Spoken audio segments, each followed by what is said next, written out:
This is our Unit 5 genetics section, or what I like to call Rockway View.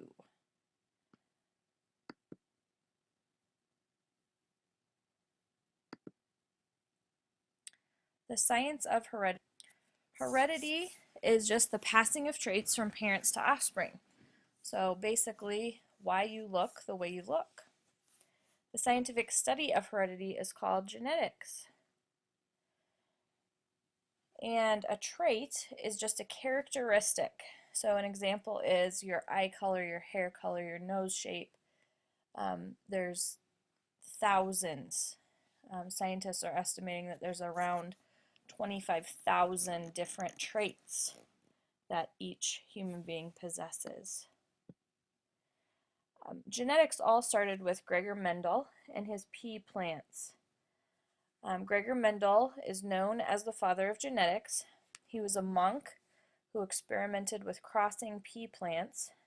The reason he used pea plants is because they reproduce quickly and they have very few traits, so he could easily separate them to test out different crosses.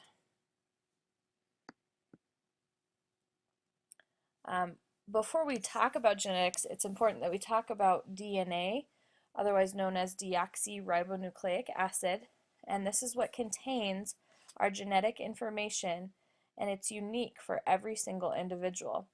As you can see over here in the picture, this is what DNA looks like, of course magnified a lot.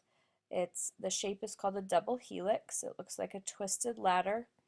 And it's composed of nitrogen bases, which are these rungs of the ladder. The nitrogen bases have to be paired together. Adenine is always paired with thymine, and cytosine and guanine are always paired together.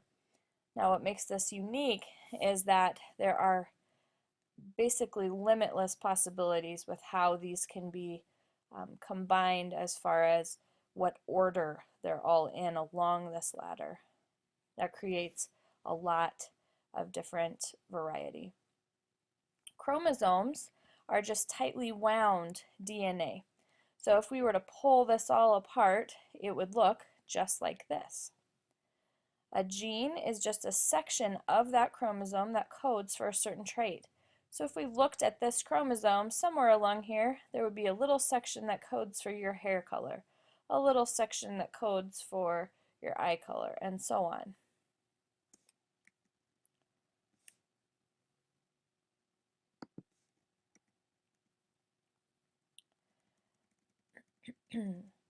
This is just an illustration that shows you how DNA looks like a ladder, and then it's tightly wound into our double helix shape. That is tightly wound and made into chromosomes, and then those chromosomes are what we see in the nucleus of every cell in your body.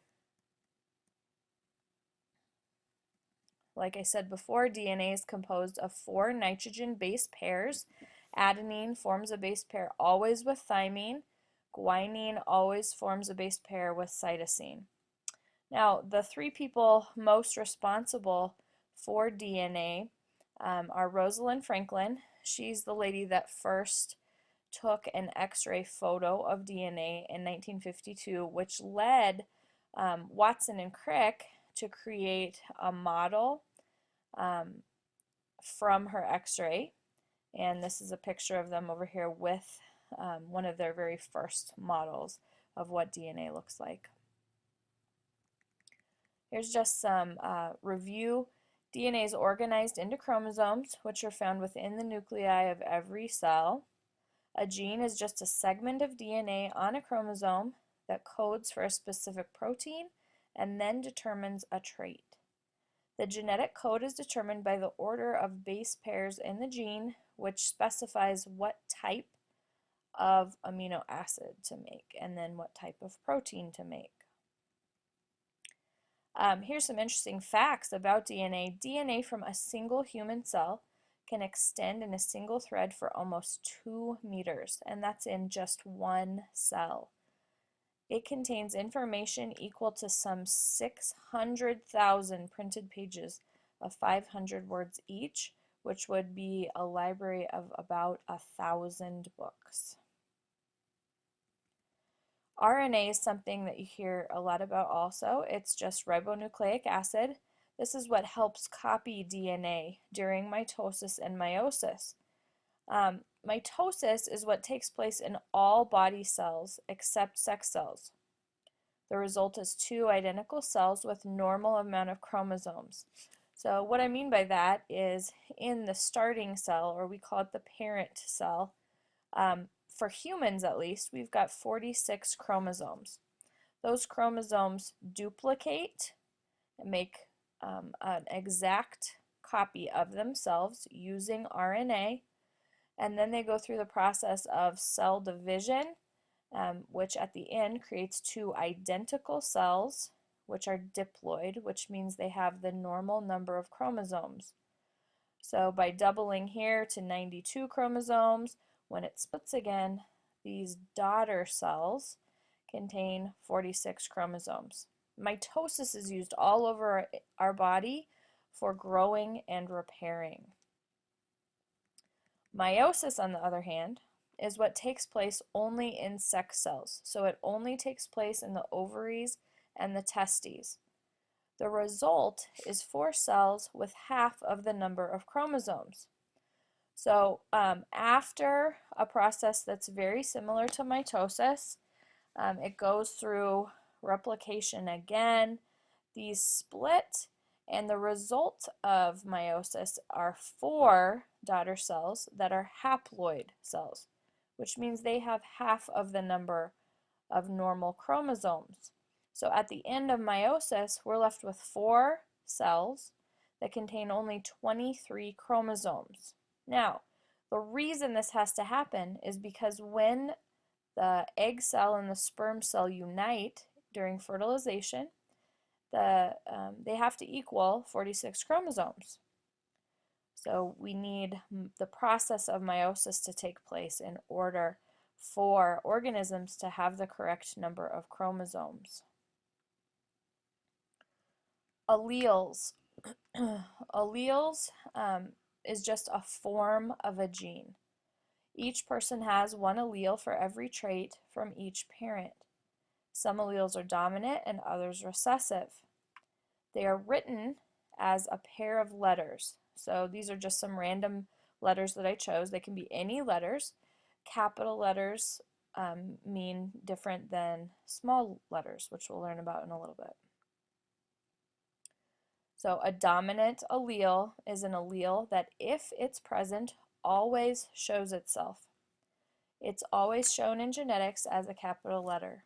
A recessive allele is an allele that can be masked if a dominant allele is present. So the only way we ever see a recessive trait is if there are 2 recessive alleles. Otherwise, it's masked by the dominant.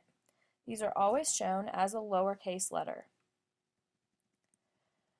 There are 2 very big words that we use in genetics to describe allele pairs.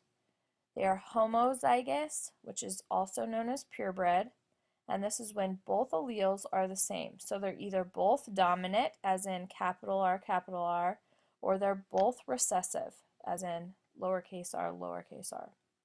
If the allele pair is heterozygous or hybrid, that means the alleles are different. So one is dominant and one is recessive. Now, this all takes place during fertilization. Like we talked about before, the sperm has 23 chromosomes, the egg has 23 chromosomes. When they get together, it makes 46 chromosomes, which is what a normal human has. Remember that we get one allele for every trait from each. Now, there's a great illustration of this right here. This is just showing one allele for a certain trait. And you can see that the female, the egg, has a dominant allele, and the sperm happens to have a recessive allele. So when they get together, their allele combination for that specific trait, maybe it's eye color, is a dominant and a recessive gene or allele. So all we see in this offspring is this dominant. So for example, if this is a brown eye color, the capital A is all we would see. We would see that this offspring has brown eyes, even though they have this blue-eyed recessive allele as well. So during fertilization, you get one allele from each parent for every single trait. We can predict the probability of an offspring getting a trait by using a tool called a Punnett square. So here's a Punnett square example for you. Oops. There we go. Okay, we know both of the parents, which are called the first phylele. They are heterozygous, which means they're hybrid for tallness. What is the probability that their offspring will be tall? So the first thing we know is that if something is hybrid or heterozygous, it means that it has one dominant and one recessive allele. Okay, we also know that the other parent is also heterozygous. So the first thing we do is we write the parent's genotypes on the top and on the side of the Punnett square. Then we go ahead and fill in where they cross. So right here we would bring this big T down here. We would bring this big T across here to make a big T, which is homozygous for tallness. Okay, we would bring this little t down, we would bring this capital T across, making it heterozygous tall. So these two are both heterozygous, but all we see in these offspring are tall.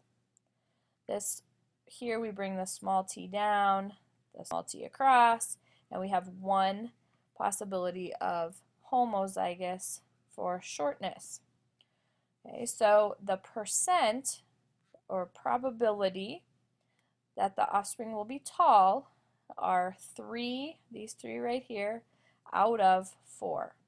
Okay, so we could say that 75% chance of their offspring being tall. Again, these are just a review of homozygous and heterozygous. Also, special note, anytime we see a physical characteristic of an organism, we can call it a phenotype. So I could say somebody has a tall phenotype. Their genetic makeup is called their genotype, and that's something we can't know just by looking at them. We have to know their allele combination, the letters that we designate. So we could, as an example, we could say we see a white flower and we say its phenotype is white.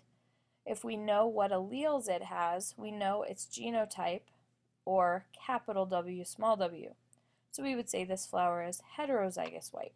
If it has the allele pair capital W, we would say it is homozygous white. So phenotype is what we see, genotype is the allele pair, either heterozygous or homozygous. Here's another example you can try on your own.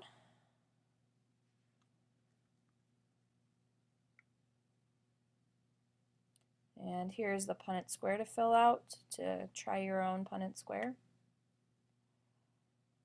And that concludes the PowerPoint presentation for our introduction to genetics and Punnett squares.